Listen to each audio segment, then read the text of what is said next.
പടച്ചവന്റെ ബർക്കത്തുണ്ടാവുക. ഒരാൾ ആയുസ്സുണ്ട്, സമ്പത്തുണ്ട്, പക്ഷെ ഇതൊന്നും അനുഭവിക്കാൻ ആൾക്ക് കഴിയില്ല, അങ്ങനെ ജീവിച്ചു പോവാൻ. അതിന്റെ കാരണം എന്താണ്?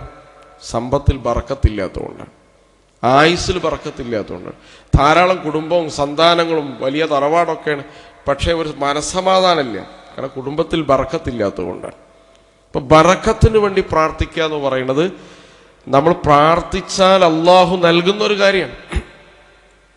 ഒന്നുമില്ലെങ്കിൽ ആ പ്രാർത്ഥന വലിയ ദീർഘമായിട്ടൊന്ന് ഹൈറും ബറക്കത്തും നൽകട്ടെ എന്ന് പ്രാർത്ഥിച്ചാൽ മതി.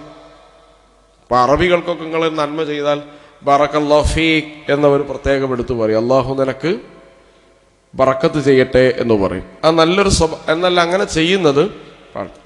സാലിഹീങ്ങളായ ആളുകളോട് പ്രാർത്ഥനക്ക് വസിയത്ത് ചെയ്യാം. മുസ്ലിം നബി സല്ലല്ലാഹു അലൈഹി വസല്ലമയോട് മകന്റെ കാര്യം പ്രത്യേകം പ്രാർത്ഥിക്കണം എന്ന് വസിയത്ത് ചെയ്ത് നമുക്ക് കാണാൻ കഴിയും. അത് ഇസ്ലാമിൽ അനുവദനീയമായ